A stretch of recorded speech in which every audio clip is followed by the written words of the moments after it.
Bien, buenas tardes a todos y bienvenidos aquí a l'Associació dels Amics de la Índia de Barcelona. Hoy es jueves 15 de octubre del 2015 y vamos a hacer la séptima sesión del alma, la cualidad de la vida. Os dije en la primera sesión, y os repito en cada sesión, que está extractado del libro homónimo, un libro recopilatorio de las enseñanzas de Alison Bailey y del maestro Hual-Hul, más conocido como el maestro tibetano.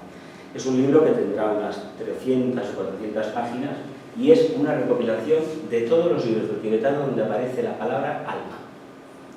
Es lo mismo que poner un buscador, ya sea el Word o algunos mejores que hay, lo metes dentro de unos libros y te sale párrafo donde está el alma, extractas 4 o 5 líneas y lo vas pegando.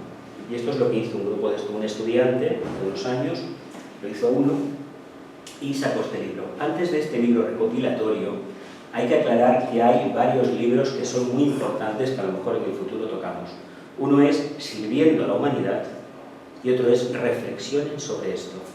Son volúmenes condensatorios de las enseñanzas del tibetano. Y francamente, a través de esos libros se puede tener una idea bastante clara y bastante acertada de lo que es la enseñanza del tibetano, la enseñanza de Alice Bailey.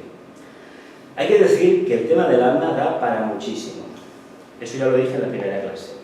Pero, a pesar de que lo dije en la primera clase, me veo obligado a repetirlo en todas. Porque siempre tenemos la misma cuestión. ¿Qué es el alma? Pues hay que decir que el alma somos nosotros, abiertamente. El problema es que para entender que el alma somos nosotros, hemos de aprender a respetar algo muy conciso, muy claro. Nosotros, en potencia, tenemos como personalidad las cualidades de la luz, del amor y de la voluntad al bien. Cualidades atribuidas por reflejo a lo que es el alma y en esencia atribuidas a la mónada, a la chispa divina. Esas cualidades son inherentes a todo lo manifestado. ¿Cuál es el problema, la paradoja que enfrenta el ser humano? Pues una muy grande y que realmente le lleva a sufrir mucho. Y a reconocer que en este plano, en los planos karmáticos, los planos de la manifestación de la conciencia o los planos de la evolución, no puede llevar a cabo ese propósito tal y como uno anhelara. Son tantas las dificultades que se ve obligado a reinventarse continuamente para poder aceptar lo que significa la luz, los impedimentos de la luz, para reconocer lo que es el amor, los impedimentos de la personalidad para reconocer al otro y lo que supone ni más ni menos reconocer la voluntad al bien o el gran propósito del logos manifestado. Eso es el gran problema. Porque en esencia decimos, somos divinos, claro que lo somos. Pero se trata no de afirmar lo que somos en esencia, se trata de reivindicar lo que deberíamos ser aquí, en manifestación, de forma objetiva. Por eso trabajamos el tema del alma. Y por eso este tema puede dar para muchísimo. En esta diapositiva ya os he quitado las grandes esferas, porque se supone que todo esto lo debemos tener ya bastante superado. Aquí lo pongo. Hago un hincapié muy grande en el círculo rojo que representa la mónada, porque en la siguiente sesión, en la octava, vamos a hablar de la mónada. Porque deberemos hablar de la mónada. Por una razón muy sencilla. Cuando lleguemos a hablar de la mónada nos vamos a quedar allí. Y estaremos hablando del tiempo que sea. Por una razón muy sencilla también. Porque nosotros somos mónadas. No hay esa locura, ese disfraz, esa separación alarmante entre la parte superior y la inferior. No, somos la parte superior. Lo que sucede momentáneamente en este ínterin de tiempo, desde el momento de la individualización, suponiendo que nos hubiéramos individualizado en el planeta Tierra hace unos 18 millones de años, venimos más o menos vivenciando esta dicotomía. Si soy personalidad, si soy alma, no, somos espíritus. ¿Por qué? Somos mónadas. Porque si no somos mónadas, el palacio este que os dije un día que para mí representaba Shambhala, es mi propia opinión personal, por el color rojizo, es muy típico de la India esto. De los fuertes mogoles suelen ser de este tipo de arquitectura. ¿Y por qué os lo puse la primera vez que os lo dije? Además, esto procede, me parece, del curso que hicimos de Introducción al Esoterismo, que dio para 13 o 14 lecciones. ¿Por qué lo puse? Porque hemos de reivindicar precisamente el círculo, la mónada, que en realidad es una esfera. pero en un plano de dos dimensiones lo tenemos que representar así, de 3 hay que representarlo así. No lo podemos representar de forma de 3D girando porque no tenemos espacio en la pizarra para realizarlo. La profundidad tendríamos que utilizar algún artilugio para poderla ver.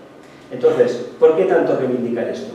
Porque en la medida en que nos focalicemos en el punto más elevado, en el que sea, que en este caso será la tríada espiritual o simplemente afirmamos la mónada, poco a poco la conciencia egoica, la conciencia de manifestación y de vivencia en el alma será para nosotros una plena realidad.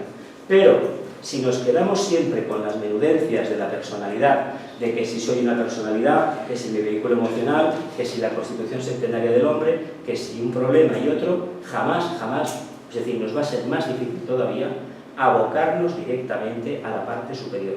Pensemos una cosa, lo superior incluye siempre lo inferior, aunque no sus prácticas.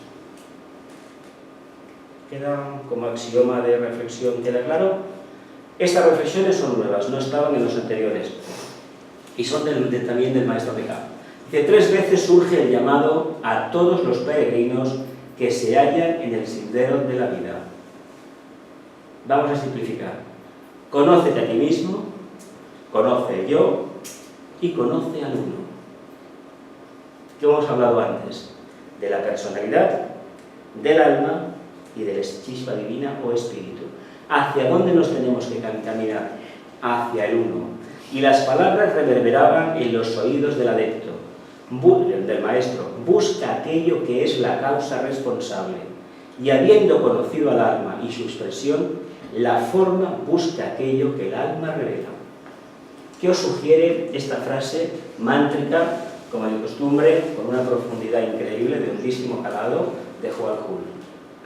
Buscad aquello que es la causa responsable.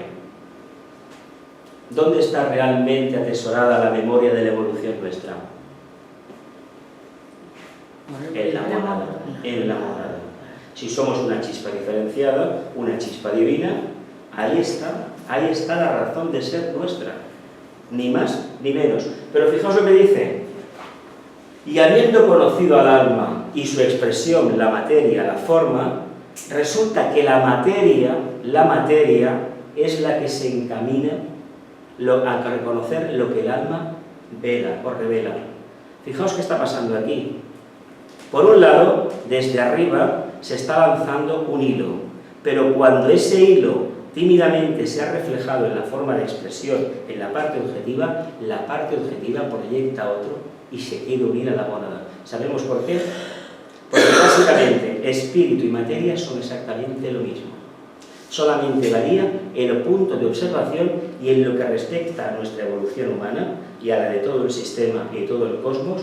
El espíritu es la parte más densificada del espíritu. La materia es la parte más densificada del espíritu. Y el espíritu es la más refinada de la materia. Parece una tontería, parece una alegoría, parece una metáfora, parece un juego de palabras, pero en el fondo encierra una verdad arquetípica, que no hay esa dualidad que nuestros sentidos captan. De hecho, la gran ventaja que tendremos cuando podamos afirmar abiertamente, nada más y nada menos, que somos almas encarnadas, incluso que hemos traspasado esa barrera y estamos en perfecto conocimiento, nos acercamos a lo que es el plano búdico y podemos intuir, ver con nuestra propia intuición, nuestro chakra cardíaco abierto, con el antakarana construido, que realmente esa verdad de conoce al uno es lo que sustenta todo lo manifestado, entonces podremos ver que esa diferencia no existe. Ese trabajo ya estará realizado, pero ahora partimos de esa dualidad y evidentemente cuando se invoca el mandato imperativo de conócete a ti mismo, quiere decir porque todavía no hemos sido capaces de acercarnos al uno. Por eso siempre la primera lección es al mandato délfico. Hombre, conócete a ti mismo como uno con el imperecedero, como en el uno. ¿Veis este famoso aforismo, que yo por cierto no lo vi cuando estuve ahí, en el templo de Delfos? O lo habían quitado ese día, yo no lo vi. Pero si os digo eso, yo no lo vi. Lo digo abiertamente que no lo vi. Conócete a ti mismo como uno con el imperecedero. Si por un lado voy ascendiendo la escalera y voy invocando esa revelación, ese apocalipsis personal, llegará un momento que desde arriba me van a oír y van a lanzar algo para que me agarre. En ese momento, conocernos a nosotros mismos como uno, como con Dios, porque básicamente somos emanaciones divinas. No somos seres inferiores, no. Como mónadas formamos parte de él. Por lo tanto, allí donde la mónada actúe, está actuando la divinidad. ¿Continúo? La frase esa es preciosa. Es un mantra. Mirad, es un libro, os voy a decir una cosa, es un libro sagrado. Yo sé que la expresión libro sagrado se presta a mil y una confusiones, y más en estos tiempos en los cuales el sexto rayo se está batiendo en retirada, las religiones están haciendo aguas por todas partes, y si no, las declaraciones de cierto obispo cardenal en España hace 2 días o 3. ¿Por qué hacen aguas? Porque la energía acuariana, la energía del séptimo rayo, es fraternidad, pero fraternidad sin dogmas. ¿Y es por qué vive sin dogmas? Porque se acerca al conocimiento del uno. ¿Por qué Vicente insiste tanto en el Agni Yoga? Pues porque él, como gran discípulo, Krishnamurti y tantísimos que han habido desde la mano, el mismo Buda habló del Agni Yoga sin conocer el nombre, porque conocía al uno. ¿Por qué el Nazareno en la cruz dijo: Padre, ¿cómo me glorificas? No aparta de mí ese cáliz. No lo puede decir un iniciado, no puede decir jamás eso. Eso lo puede decir tal vez un aspirante o un estudiante de filosofía esotérica. Un iniciado que se prepara para otra iniciación no puede decir aparta de mí ese cáliz, porque automáticamente fuera. ¿Cómo me glorificas? Porque conoció al uno. En esa prueba que se encaminaba hacia la cuarta iniciación, nada menos que la cuarta, realmente conoce un poco más. ¿Y dónde se me revela él? ¿Qué pasó en Getsemaní? En Getsemaní tuvo el conocimiento del uno, de la mónada, y a través de la mónada vino la energía divina. Nosotros, por nuestra evolución, y en el momento presente, a donde vamos a llegar es al conocimiento del uno, al conocimiento de la mónada. Cuando seamos maestros, adeptos, mahatmas, tendremos una idea mucho más aproximada de lo que es el logos planetario. Cuando tengamos una sexta, una séptima, o etcétera, etcétera, según el campo de servicio que se haya escogido, tendremos a lo mejor un contacto directo con los budas de actividad, los kumaras. Pero de momento, olvidémonos de eso y enfoquémonos en la necesidad de saltar de la personalidad al conocimiento del uno. ¿Por qué nos dijo tantas veces Vicente que era mucho más fácil el Agni Yoga de lo que pretendíamos creer nosotros? Porque él partía de ese conocimiento de uno mismo, como Krishnamurti. Krishnamurti jamás explicó lo que tenía que hacer. Estate atento, observa, no necesitas maestros. Claro que no, porque si te acercas al uno, no hay secreto posible. Porque un maestro no tiene limitaciones, porque está en contacto con la mónada. Que necesita algo para su actividad, automáticamente aparece. El Deva se lo genera, pero hay que estar en contacto con el uno. Y si se está en contacto con el uno, se están expresando esas cualidades. Ya no hay esa dicotomía, ni esta distancia tan larga, esa situación tan peregrina y valga la paradoja, de que nos encontramos la mayoría de las veces que queremos avanzar y sin embargo estamos con un retrovisor, llevamos todos un retrovisor aquí, y mirando el pasado. Y no nos damos cuenta que el mito del faro señala hacia adelante. ¿Por qué?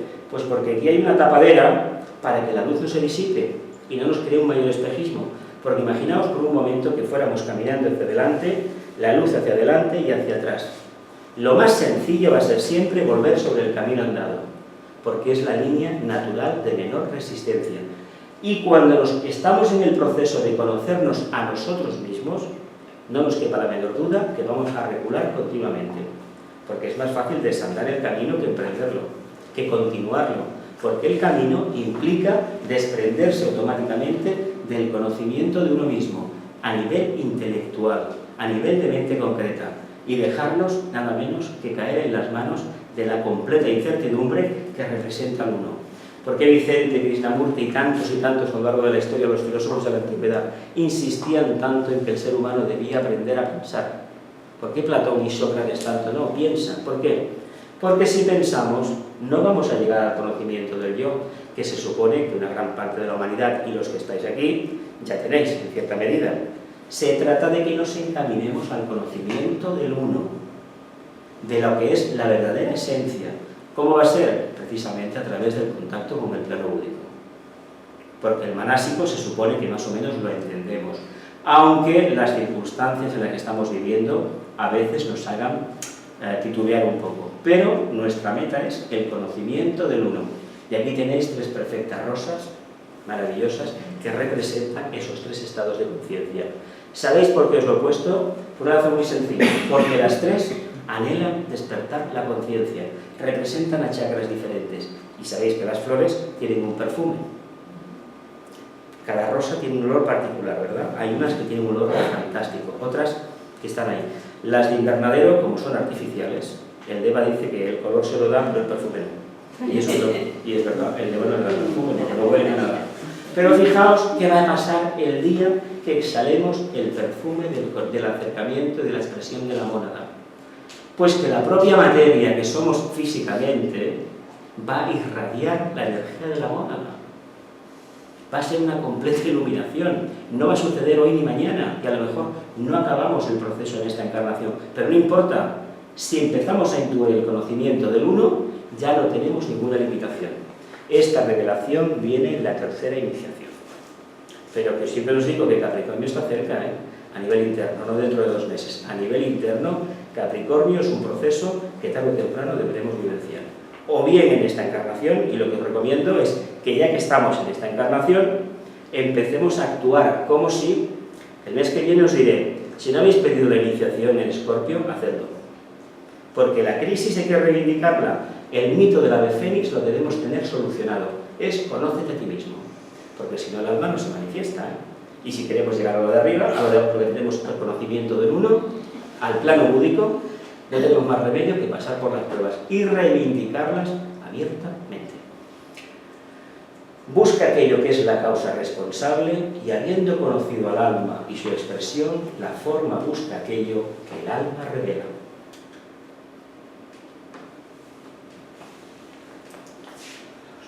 Reflexiones de Descartes.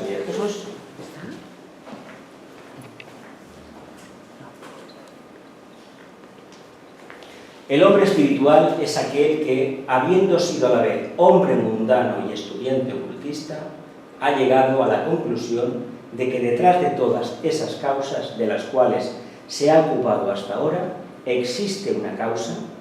Esta unidad causal se convierte entonces en la meta de su investigación.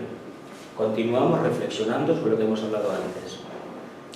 Lo importante es que encontremos en nuestra vida diaria, en nuestro diario quehacer, la razón de esta causa. Y si no la hemos encontrado, reformulémonos la pregunta. Las clásicas preguntas de la Esfinge eran: ¿quién soy, de dónde vengo y hacia dónde me encamino? Y había una cuarta: ¿para qué? ¿Qué razón tiene todo esto? La razón es ni más ni menos que expresar la divinidad que somos en realidad. Lo importante es que tengamos en cuenta que esa divinidad, esa mónada, esa chispa divina, solamente se puede expresar en el plano físico. No merece la pena hablar de que yo arriba soy maravilloso, no. Lo importante es que lo demostremos aquí y ahora. Si no, estamos perdiendo el tiempo. Y si estamos perdiendo el tiempo, nos estamos alejando de la causa. Vayamos siempre a la causa. Por muy desagradable que se nos presente la experiencia, por mucho que debamos renunciar a nosotros mismos, a aquello que más queremos desde el punto de vista de la forma, porque merece la pena acercarse a la causa, al uno. Y cuanto más esfuerzos dediquemos, hay que decir que estaremos cumpliendo un servicio al grupo, no a nosotros, porque a estos niveles no vale hablar ya de la individualidad egoísta y karmática, que va a hablar del miembro integrado en el grupo, siempre anteponer el beneficio del grupo en detrimento del beneficio de la individualidad personal. Tal es el misterio que reside en todos los misterios. Tal es el secreto velado por todo lo que hasta ahora se conoce y concibe. Dice, tal es el corazón de lo desconocido que mantiene oculto el propósito y la clave de todo lo que existe. El subrayado es mío, puesto yo. Dice que solo puesto en manos de esos excelsos seres que, habiéndose abierto camino a través de la múltiple trama de la vida, se reconocen en realidad como Atma o espíritu mismo y como verdaderas chispas de la gran llama. Una manera muy hermosa de lo que quiere decir cuando significa que el alma, la mónada, se está manifestando a través de una forma concretizada. Porque precisamente a lo que podemos aspirar, los maestros en este caso, y nosotros en un futuro lejano, va a ser a vivir en el plano átmico. Ahí donde está Shambhala, donde está Sanat Kumara y los budas de actividad. Hacia ahí vamos a ir. ¿Y sabéis por qué? Porque es el primer punto de anclaje que tiene la mónada. Sabéis que están los planos, lo hablamos un día, el plano ádico, donde está Sanat Kumara, el plano monádico, las mónadas, y precisamente el plano átmico, el aspecto voluntad del logos. Ahí, hacia ese plano, vamos a encaminarnos. ¿Por qué? Porque la mónada ha sido su primera manifestación, ha sido esa. Chispa individualizada ha caído a ese plano. ¿Por qué? Porque básicamente el anhelo del logos de purificar la materia la ha conducido a ella, o hablamos así en femenino, a realizar el mismo proceso. Y nosotros somos eso. Y al final nosotros nos vamos a encaminar hacia el plano átmico. Ahora la meta es ni más ni menos que vivenciar el aspecto amor, el segundo rayo. ¿Sabéis cómo se conoce esotéricamente al amor? Como la razón pura. ¿Qué dijo Vicente muchas veces? Había que pensar con el corazón y amar con la mente, ¿no? La razón pura. Es el segundo rayo. Y esto es el primero. Y por eso reivindiquemos al uno, porque en la medida que reivindiquemos al uno, vamos a propiciar que el área de Acuario sea una completa realidad. ¿Sabéis cómo? Permitiendo que la fuerza del primer rayo, la energía del primer rayo, acabe con todo lo que no funciona. Y así el séptimo rayo va a hacer su trabajo. Ya sea que se van los países por ahí, ya sea que la civilización se hunde, que el sistema económico hace aguas, que las religiones organizadas desaparecen, bienvenido todo si con ello conseguimos manifestar algo. Bienvenido ello. Y nos corresponde a nosotros, aquí en estos grupos y en cualquier parte del mundo, reivindicar el proceso de acercamiento al plano átmico, a la voluntad, al bien. Porque se supone que buena voluntad, que es una cualidad del alma, la tenemos, ¿no? La voluntad a secas es la personalidad. Se supone que la tenemos, ¿no? Digo yo. No voy a decidir más. Más reflexiones. Dice, es innecesario entonces que estudiemos y consideremos aquello que el iniciado de alto grado apenas puede presentir vagamente. Esto es un jarro de agua fría, Inútil es para todos nosotros buscar términos para expresar aquello que se halla oculto detrás de las ideas y los pensamientos. Cuando los pensamientos mismos no son comprendidos perfectamente, ni es perfecto el mecanismo de comprensión.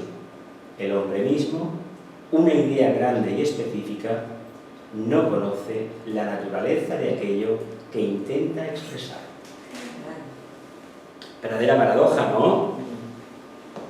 Está hablando de la dificultad que tiene el iniciado de encontrar palabras para expresar la realidad del plano búdico. ¿Qué le pasó a Vicente más de una vez? Pues que no podía expresarlo, y a Krishnamurti ni a tantísimos que nos han precedido. No podía expresar lo que estaba viendo y lo que estaba sintiendo, lo que estaba percibiendo en su conciencia. Porque no tenemos palabras y estamos viviendo en un mundo de 3 dimensiones. Y eso, aunque a nosotros nos parece maravilloso, parece ser que para la mónada es completamente limitante. Por lo tanto, si queremos ser esas verdaderas conciencias acuarianas, debemos aceptar esta dificultad que tendremos para expresar esa grandeza, pero con unas palabras que muchísimas veces, en lugar de aclarar las ideas, lo que hacen es enturbiarlas aún más. Porque perdemos un tiempo precioso en matices que francamente no tienen ninguna razón de ser. Que si era una emoción, que si era un sentimiento, que si tengo un pensamiento, que si el pensamiento no es pensamiento, que si el pensamiento tenía amor, que si no lo tenía. No. Eso nos aleja de la realidad del uno.